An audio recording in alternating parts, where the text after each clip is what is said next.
The history of British art continues first on BBC Two by recalling the golden age of 18th century painting, the realism of wealth and possessions.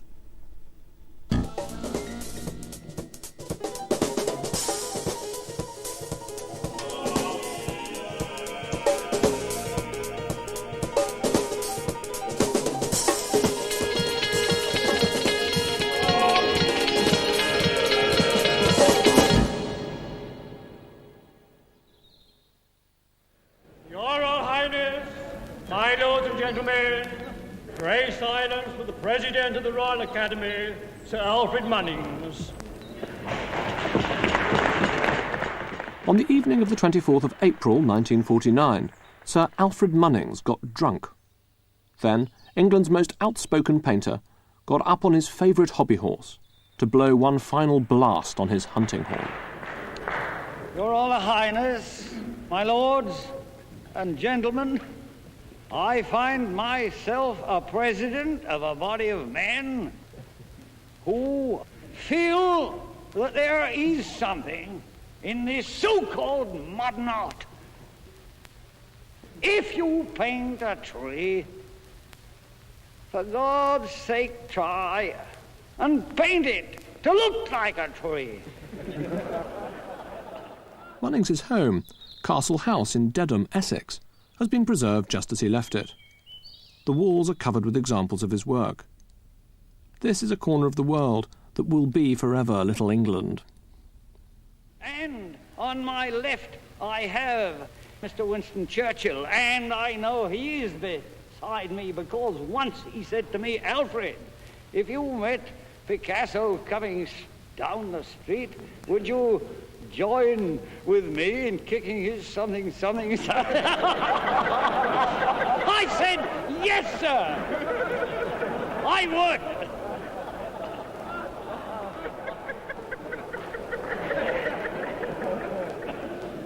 This piece of painted satire is Munnings' attack on those British connoisseurs stupid enough to take the upstart Spaniard Picasso seriously, and, still worse, to parade his works in London.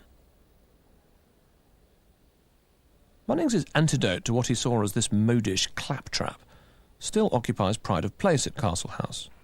He called it My Wife, My Horse and Myself, and it's the distillation in oil on canvas of all his beliefs about art. Munnings' picture is extremely nostalgic, quite funny, and also rather sad. It isn't a masterpiece, but it's the most defiantly English picture of the 20th century. It's an old-fashioned picture, 200 years old-fashioned, in fact. It was painted on the eve of the Second World War, but its heart is in the 18th century. My Wife, My Horse and Myself is a salute to the golden age of British art, a tribute to the painters who forged not just a native tradition of painting, but an instantly recognisable symbol of British nationhood out of their innumerable canvases of horses, wives, selves and country estates. Munnings was right to value the art of the Georgians. It's become our calling card to the world. But I think he was wrong to value it for his rather blimpish and insular reasons. The greatest British painters of the 18th century, Gainsborough, Reynolds and Stubbs, weren't conservative Little Englanders, but the men who put British art on the map. They were pioneers who rose above the ordinariness of their subject matter to produce works that belong at the very core of the Western European traditions of painting.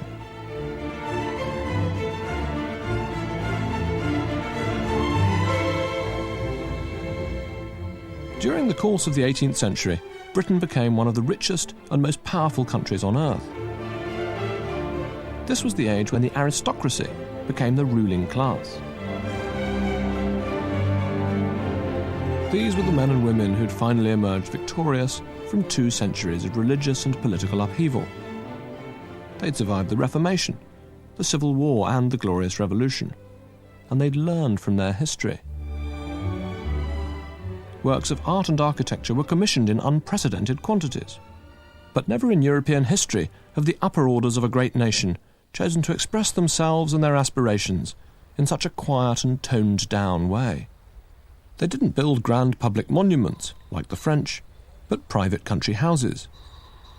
They didn't design huge emblems of national pride, but landscape gardens.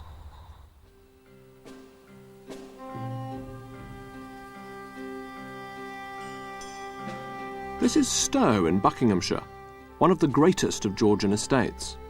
It was built by the Temple Granvilles, the most powerful aristocratic family of the century, and several villages were demolished to make place for it. It takes a certain kind of arrogance to do all that for the sake of a garden. But the garden itself at Stowe does a wonderful job of cloaking that arrogance in a soft, green, apparently humble disguise.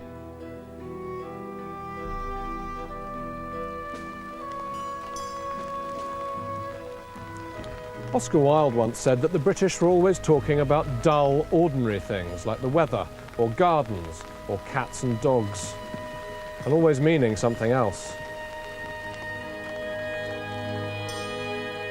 Here at Stowe, it's possible to see the visible origins of that tendency, the famous irony of the British.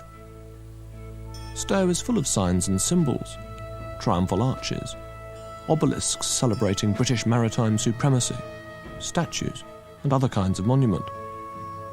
But because they're presented so unassumingly, overgrown, half obscured by trees, or reflected in water, they have an informal quality, and they don't quite feel as though they're meant in deadly earnest. This lightness of touch, when it comes to singing your own praises, was the most original invention of the 18th century British aristocracy, and Stowe is its subtlest example. I think of it as the greatest collaborative work of art produced in Britain in the 18th century. A huge and complicated statement of national identity. It's spoken in rather a quiet voice, not shouted. This garden is the absolute self-consciously British opposite to a French garden like Versailles, with its regimented perspectives.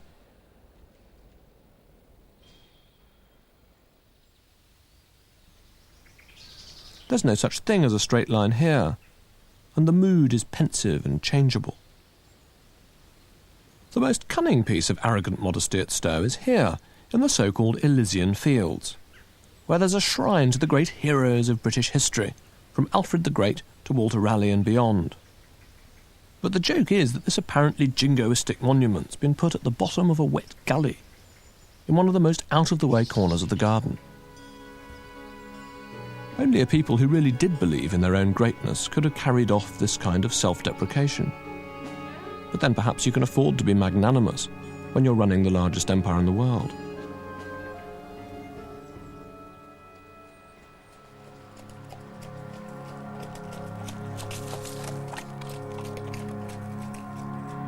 This arrogant modesty didn't come from nowhere. It evolved over a long period. At the very start of the 18th century, the landowning classes were still looking to France and Spain for their architectural inspiration.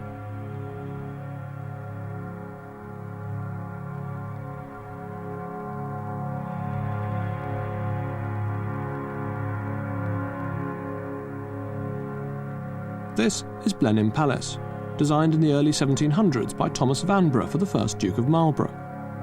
It was built to celebrate a momentous triumph over the great enemy, Louis XIV's France, which it does in grand operatic style.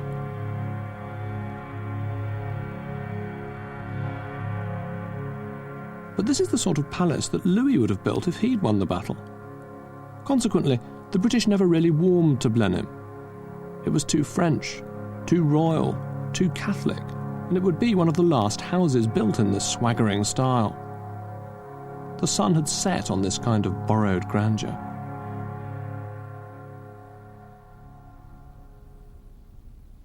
If Blenheim, with its great counter-Reformation painted ceiling, is an opera chorus singing fortissimo, then the classical Georgian house is a cool Roman orator. British power is proclaimed here on the ceiling at Stowe, with steely resolve. In their own minds, the Georgians weren't competing with the fat cat kings and courtiers of Europe. They were looking back, for their role models, to what they saw as the purer and nobler civilizations of ancient Greece and Rome.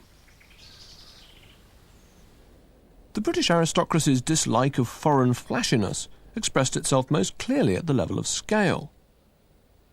Van Dyck's proud equestrian portraiture gave way to a smaller, more softly spoken kind of painting, the sporting picture. The picture of a gentleman at hounds, horse and rider seen usually not in the foreground, but the middle distance. The Grand Baroque portrait of the 17th century also became something less assuming. It became the conversation portrait, a picture of people conversing among themselves, albeit rather stiffly, rather than posing like the characters in some Italian opera. This genre was practised most memorably in the 1740s and 50s by the journeyman portraitist Arthur Davis. Davis painted the minor gentry as mannequins, lit by an aquarium light, in airless interiors or echoing aristocratic halls. There's a sense of loneliness, too, in his best work. There's something terribly buttoned up and sad about these children. Seen but not heard, they've had to learn to be reserved and English before any child should.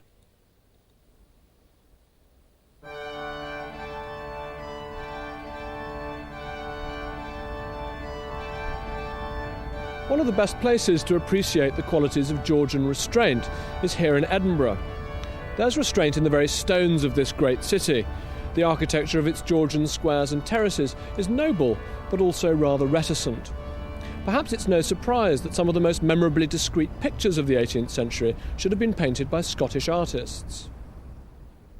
Alan Ramsay spent the bulk of his career in London, but despite that, he's one of the first artists in whose work it's possible to detect a self-consciously Scottish sensibility, a restraint even more reined in than English reserve, which reflects the abiding pull which Calvinism has exerted over Scottish minds and morals.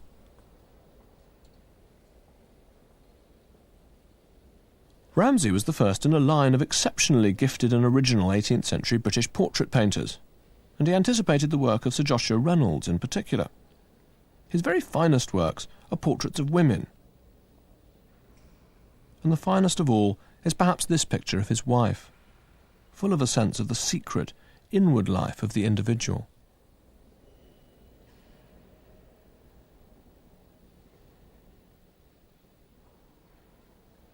The acute Scottish dislike of pretension also produced one of the comic masterstrokes of 18th century art, Henry Raeburn's picture of the Reverend Walker, out skating, lost in the quiet rapture of his hobby. It's a wonderfully soft and witty celebration of proud, oblivious eccentricity, and a declaration, too, of one of the sacrosanct principles of 18th century Britishness, a man's right to his own enthusiasms, no matter how strange or absurd he might look in the indulgence of them.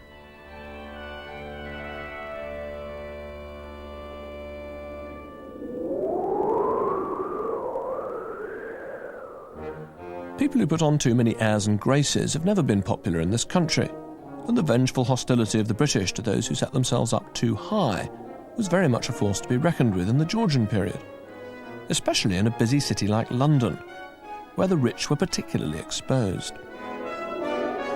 Satire thrived here in the 18th century as nowhere else in Europe. The great London satirists, men like Rowlandson and James Gilray, were scourges of pomposity and corruption. While every other European elite treated this type of satirical art with brutal censorship, in Britain the aristocrat or the politician pretended to laugh along with everyone else while he was being pilloried. So it was that the same society that had brought the art of my wife, my horse and myself into being also came to produce an artist like William Hogarth. Hogarth was the guilty conscience of the Augustan age. He looked behind the elegant houses of the well-to-do into a different and a darker world. He spent his career devising grim parables of life as he saw it, and the first of them, which he published in 1732, told the story of the harlot's progress. Moll Hackabout, a young and rosy-cheeked country girl, has come down to London to look for work. Mother Needham, who runs one of the city's more notorious brothels, will be happy to help her. Moll does well as a whore, and she becomes a kept woman. Her boyfriend, a wealthy Jewish businessman, has provided her with a richly furnished apartment. But she's taken a lover. That's him leaving by the back door, while she stages a diversion by kicking over a table.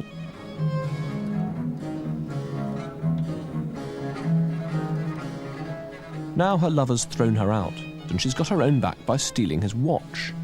But there's trouble around the corner. She's about to be arrested.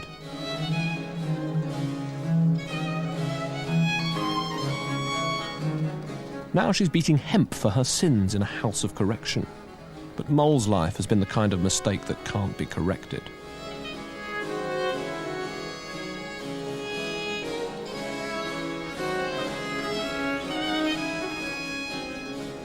She's out of prison, and while quack doctors argue over her last pennies, she's quietly dying.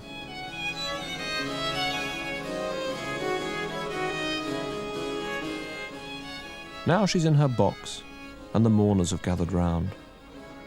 But the clergyman has his mind on other things, and his hand up the skirt of a young and rosy-cheeked country girl who's come down to London to look for a job.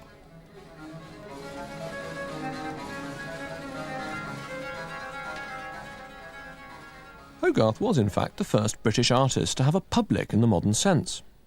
His prints appealed to the huge new class of artisans, tradesmen and merchants that Napoleon would later have in mind when he called Britain a nation of shopkeepers.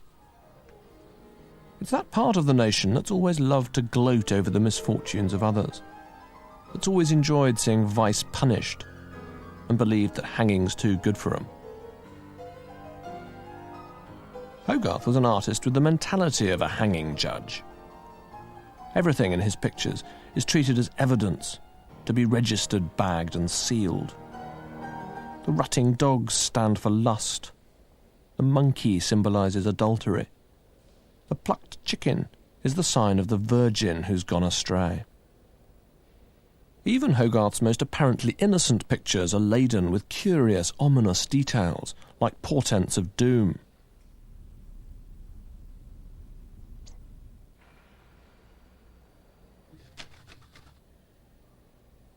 Hogarth included a bust of Sir Isaac Newton in one of his portraits, and he was clearly an artist much influenced by the theory of gravity.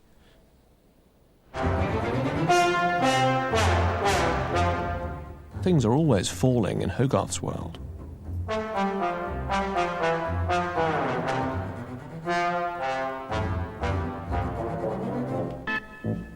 When people get drunk in his art, they don't leap about or sing and dance.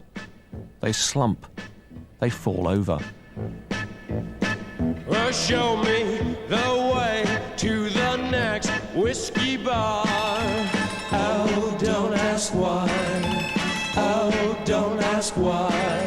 Show me the way to the next whiskey bar. Oh, don't ask why. Oh, don't ask why.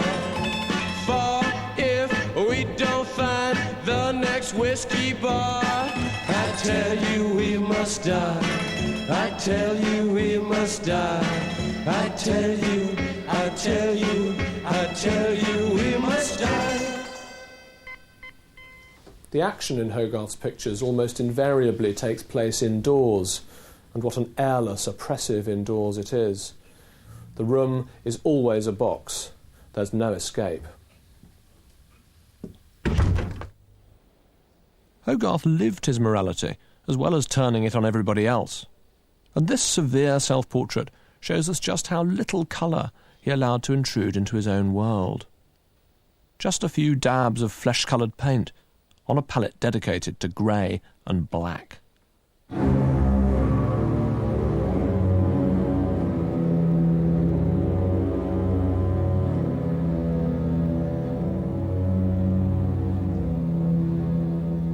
Hogarth had the blackest imagination of the 18th century.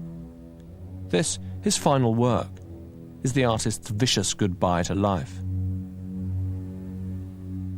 Forget the rake and the harlot. This is the last plate in the world's progress.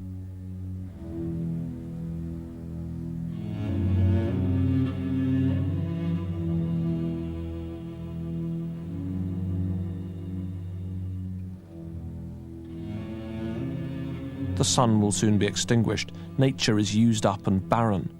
There's no point in fighting or painting or dreaming or aspiring, because in the end, only death and darkness wait.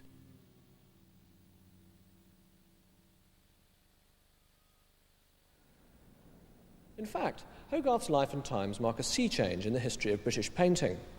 So far in this series, I've talked mostly about art that was designed to serve the purposes of those who commissioned it, whether priest, monarch, or landowner.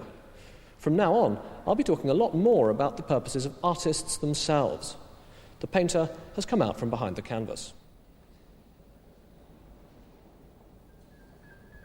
British patrons, however, were much less interested in living British painters than dead Italians like Titian.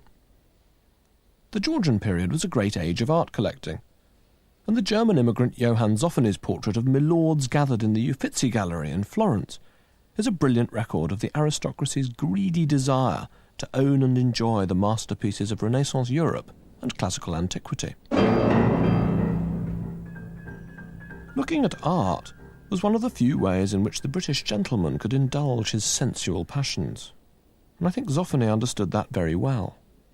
Under the guise of connoisseurship, his art collectors are ogling these painted ladies and male nudes. They're men with bulging eyes and breeches.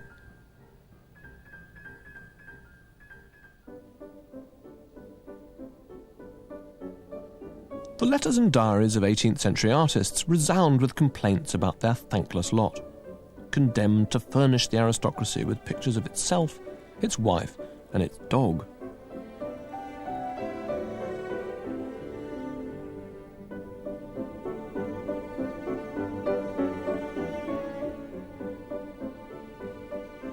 But painters gradually formed a resistance movement against what they saw as this tyranny of triteness, and their first leader was one of the most famous, and also one of the most underrated of all British artists.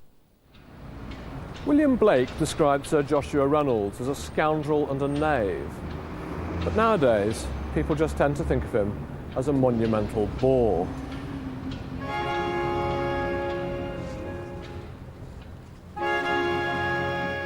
Reynolds founded Britain's first trade union of painters, the Royal Academy, and he himself has been remembered as a bit of an institution, venerable, but rather unlovable.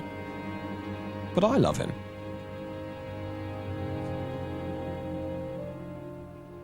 In this, his early self-portrait, he's painted himself as an excitable young man looking eagerly into his own future. In fact, he was about to embark on a journey that would change him forever.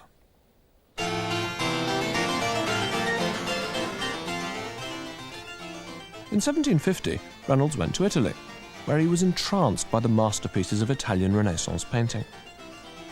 The Sistine Chapel had a huge impact on the impressionable apprentice painter from Plymouth.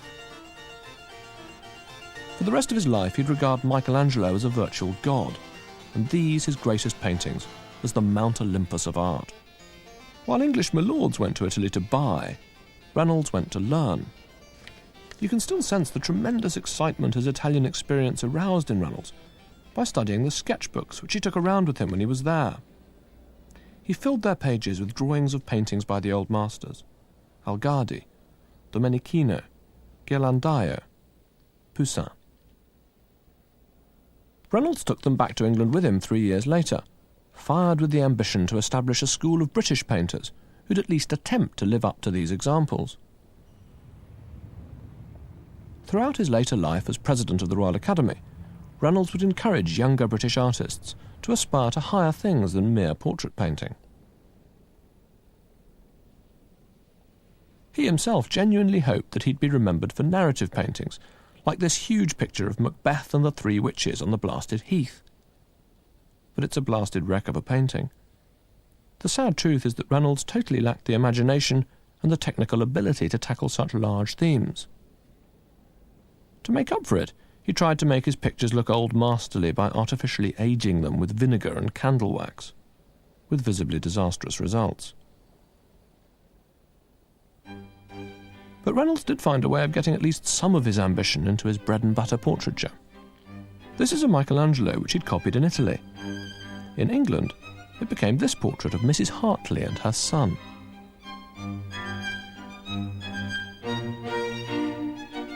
This was a compromise, but a brilliantly clever one. His sitters got to play at being gods and goddesses, while Reynolds himself got to play at painting in the grand manner of the old masters. It was a game of extravagant fancy dress, in which no one, neither the painter nor his aristocratic sitter, could be accused of taking their role too seriously.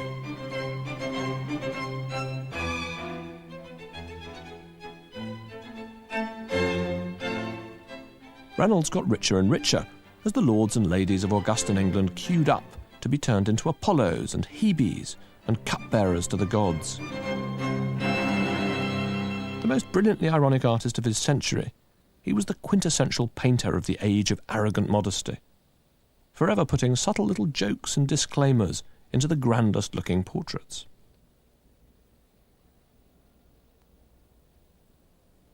Here, a young nobleman looks at first sight like the hero of a terribly grand Baroque portrait.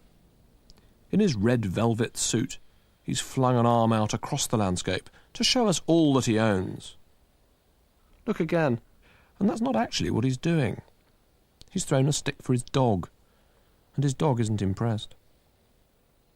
Only Reynolds, of all 18th century portrait painters, could have sailed this close to the wind of satire and got away with it. I think he did so because he was, at heart, an essentially generous artist who saw the best in those he painted. This is the explorer Joseph Banks, whose adventurous spirit obviously appealed to Reynolds. He painted him as if he was on the eve of another voyage, trying to persuade us to come with him.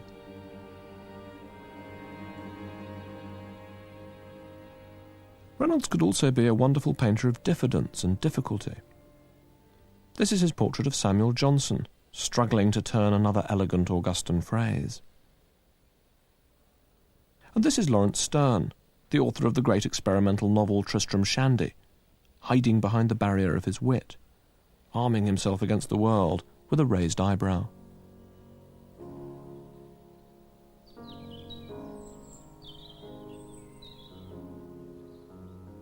This picture of Mrs. Abington, actress and courtesan, is a masterpiece of humane painting. An extraordinary picture of a girl who's pulled herself up into the higher reaches of society through sheer willpower. She's tough, but also vulnerable.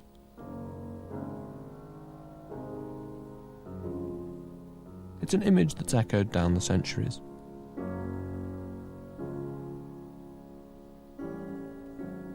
He saw how difficult it was to be a woman in the 18th century, even a well-bred woman, and I think that's the subject of this painting of the Lady's Waldegrave. This is Jane Austen's world put on canvas, a world where every young woman, whether she be first or third born, has a different price on her head and different expectations to match. She keeps the drawer of her chastity locked firmly shut. She cultivates her needlework, and she hopes that the elusive single man in possession of a good fortune may one day smile on her.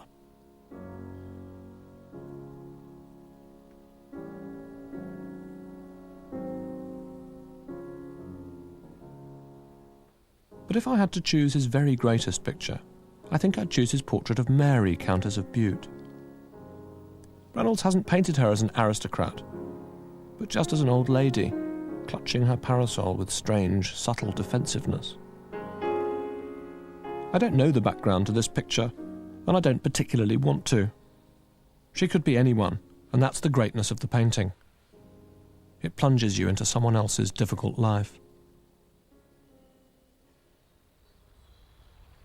Reynolds had a great rival, who also spent his life trying to raise British art to new heights. But whereas Reynolds wasn't a naturally gifted artist, his rival was a master of technique, and for him, beauty had to come through paint and paint alone. He would go out for long walks, gather together pieces of rock, bits of moss and lichen, and he would bring all this back to his studio, where he'd black out the windows, light candles, and build curious tabletop landscapes. Then he would start to paint. His name was Thomas Gainsborough.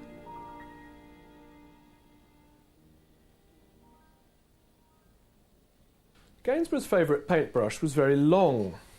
It was 6 foot long, in fact, and it used to shake about like a fishing rod when he painted with it. But he actually wanted the effect of beautiful vagueness that this imparted to his pictures. Everything in his painted world had to look as though it had been touched by magic.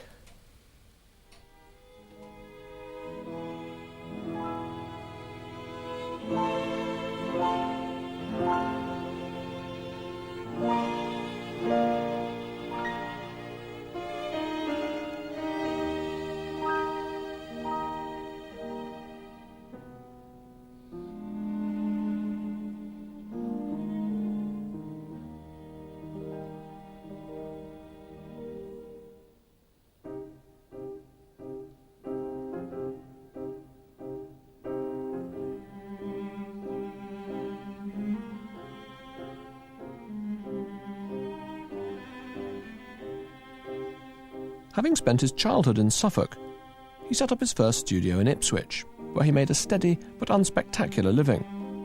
He painted gentlemen farmers and their families in their natural habitat, a lush pastoral England, which Gainsborough cultivated and improved in art, just as his clients did in reality.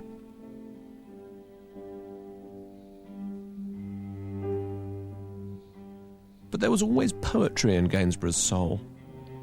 There's an extraordinary atmosphere of hushed expectancy about this painting of a girl reading a novel in a park.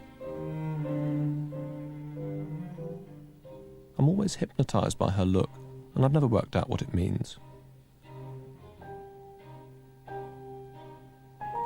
She's the English Mona Lisa, in a green English landscape.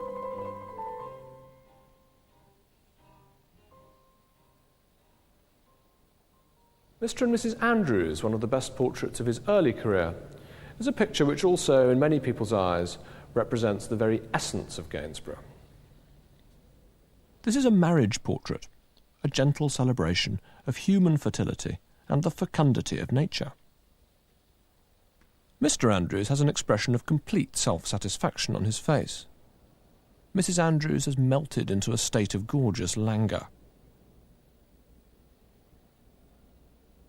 The wheat field's a visual quote from Shakespeare, a way of telling us that he's ploughed her and she will crop. But there's nothing louche about the sexuality in the picture. Mrs. Andrews is ethereal as well as sensual, and her dress is like a piece of fallen sky. There exists a classic Marxist interpretation of Mr. and Mrs. Andrews, which accuses it of glamorising an oppressive elite, and makes it Exhibit A in the case against Gainsborough, conclusive proof that he was a small artist, a hireling of the rich. But my Gainsborough wasn't like that. My Gainsborough was a fantasist and a dreamer.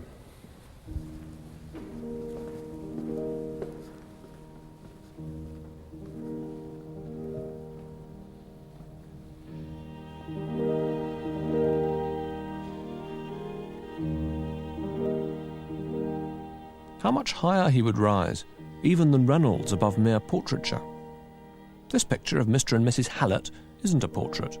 It's a dream, a fantasy of rural contentment, and it's even painted with the feathery, unreal texture of a dream. Gainsborough was never a vulgar painter, but the keenness of his attraction to beautiful women gave his pictures of them an extraordinary charge of muffled sexuality.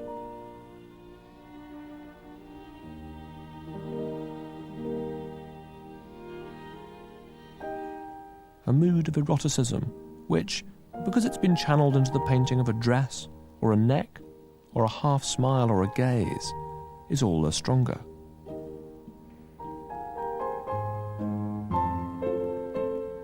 With the caress of his brush, he performed a wonderful conjuring trick. Like Reynolds, he turned aristocratic women into goddesses. But the Gainsborough goddess was a Venus, and she was as sensual and lovely as any painted in the 17th century. No wonder he was so much in demand. Only Van Dyck had done this before in England, and Van Dyck was Gainsborough's favourite painter, his equivalent to Reynolds' Michelangelo. The difference was that Gainsborough came closer to living up to the example of his hero.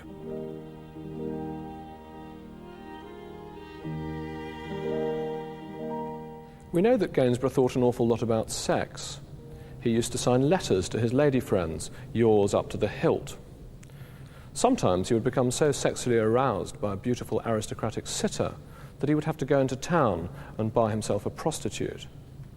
Once he got the clap so badly that his death was reported in the newspapers, and he had to write in to say that Thomas Gainsborough the painter was still alive. Like Reynolds, Gainsborough mostly worked within the limits of his aristocratic patron's requirements. But unlike Reynolds, who was at his worst when he painted from his own imagination, Gainsborough was capable of extraordinary things when he was painting purely for himself. Diana and Actaeon is his only mythological painting. We see a man, the painter's alter ego perhaps, pierced by the sight of female beauty. Actaeon the hunter has spied on Diana bathing, and he's about to die for it. Beauty, pain, and a sense of dissolution are combined in this exquisite and breathtakingly original picture.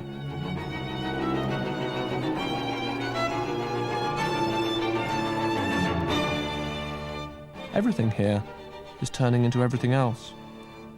Water into smoke, Actaeon into a stag to be hunted down. And Gainsborough was dying.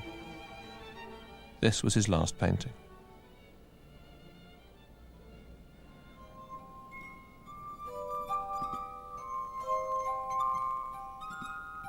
When he was on his deathbed, he asked Reynolds to come and see it, and Reynolds did. The old rivals sat and talked for a while, and made their peace. Reynolds left him. Gainsborough's last words were, "We're all going to heaven, and Van Dyck is coming too."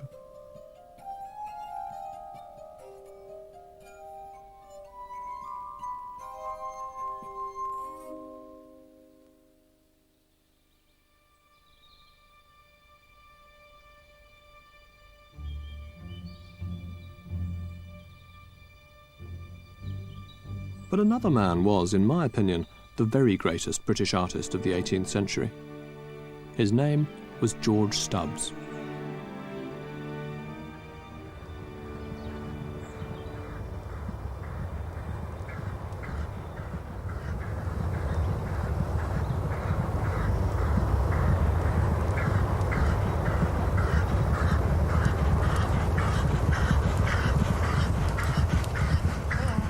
This is Newmarket, or headquarters as people who work in racing call it.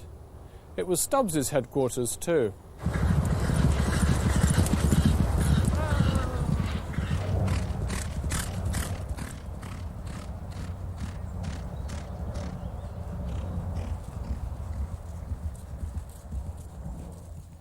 Reynolds had painted selves, Gainsborough had painted wives, but Stubbs painted horses, and he painted them like objects of reverence. He didn't chafe under the yoke of his patron's preoccupations. He managed, I think almost effortlessly, to be himself and only himself all of the time.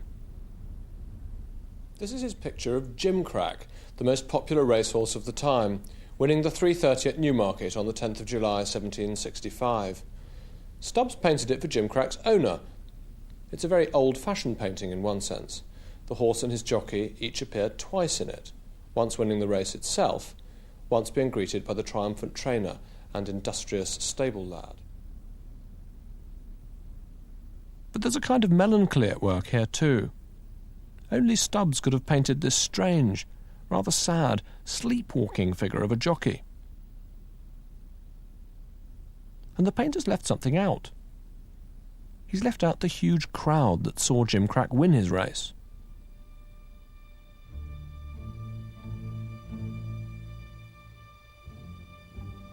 There are never any crowds in Stubbs. We don't know very much about Stubbs, but he was born in Liverpool in 1724, and he seems to have been self-taught. He was one of the quiet revolutionaries, a painter who changed the world without the world even noticing. He studied anatomy as a young man, drawing and cutting up dead horses. It was his first and his last obsession. Every other British painter of the time had learned to paint essentially by looking at other paintings. But Stubbs learned to paint by looking with intense closeness at reality.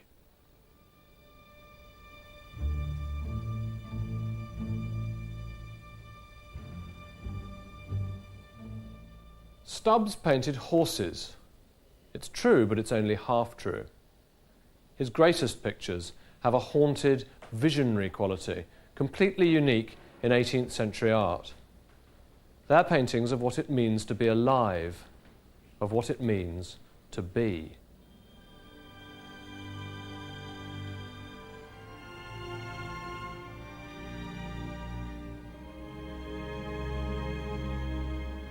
Not since the days of ancient Greece had the horse been so charged with life. Stubbs's work is the Parthenon frieze of the British art tradition. He loved to isolate forms in space, and I think he wanted his paintings to have the grandeur and the dignity of classical sculpture.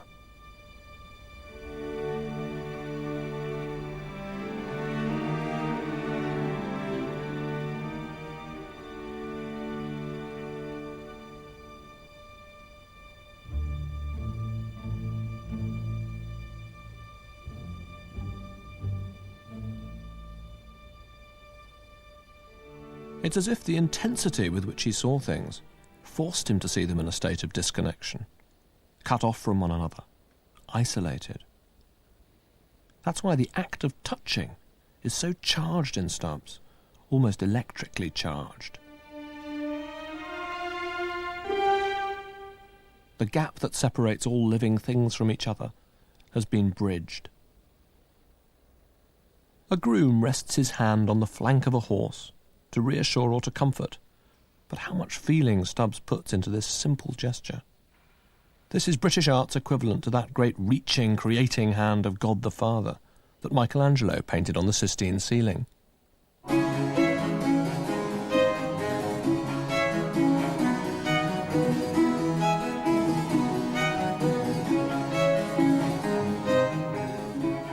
This huge picture of a racehorse called Hambletonian may be his masterpiece. Stubbs has managed to force so much emotion and so much sympathy into a picture of so apparently little. I think Stubbs's real subject here is the bond of affection that exists between the exhausted horse, who's just won a hard-fought race at Newmarket, and his attendants, a small, hard-faced man and a pragmatic boy.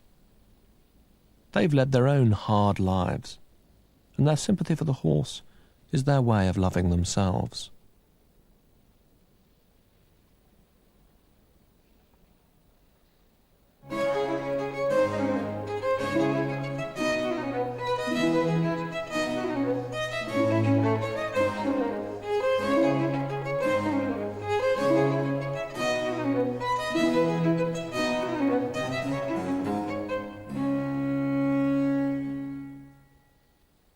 Stubbs painted everyone with democratic compassion, regardless of their class. The humane simplicity of his art revived a great tradition. In his hands, the northern realism of Hans Holbein came to life once again.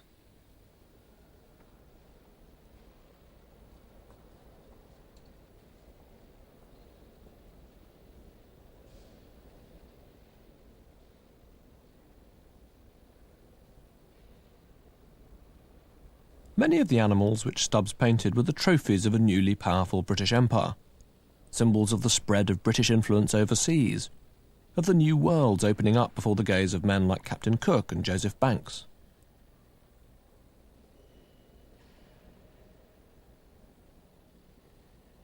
But Stubbs never painted them as trophies. He saw them in all their animal otherness.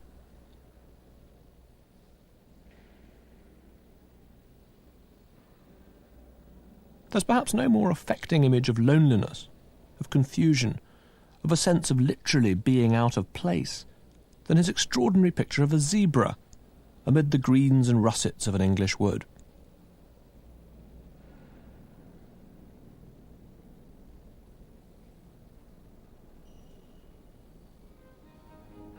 Stubbs's sympathy extended not just across the barriers of class, but across the barriers of species. In Stubbs, a dog can be as dignified as an aristocrat.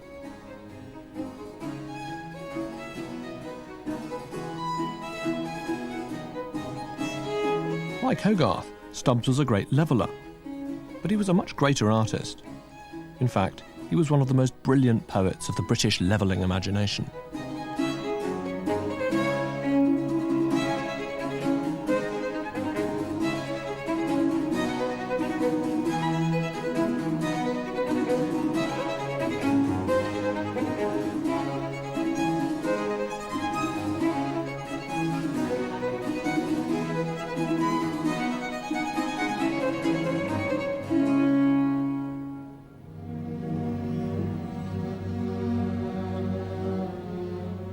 The other side of Stubbs's intense, undeceived realism was his morbidity.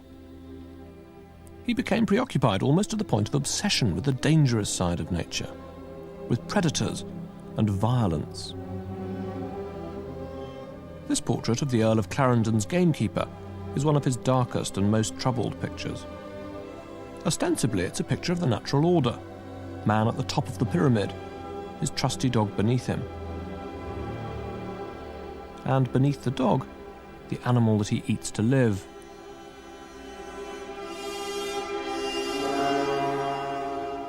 But night is closing in, and the certainty of man's innate superiority to the beasts feels less than certain to me.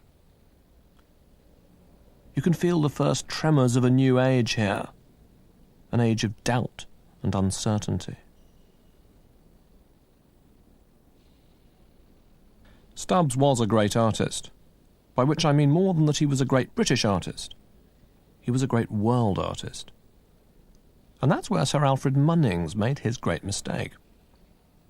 The subject matter of Stubbs's art might have been my wife, my horse, and myself, but the subject matter is not, in the end, the point. Stubbs's pictures of horses have nothing in common with Munnings's dry, academic exercises in equestrian art. What made them great was the tremendous weight of feeling that Stubbs invested in them. And if I had to think of a 20th century image of a horse that is true to the spirit of Stubbs, I'd choose one by Sir Alfred's old enemy, Pablo Picasso.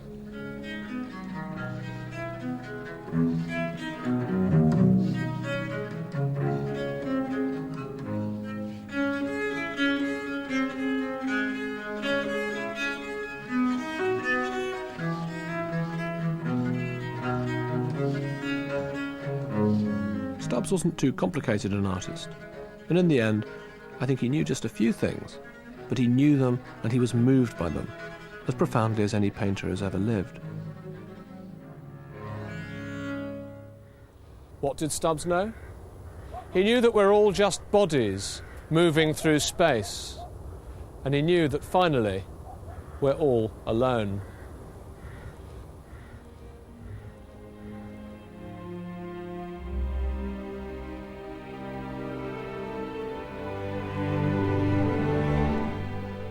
Next week, the history of British art is at the earlier time of 715.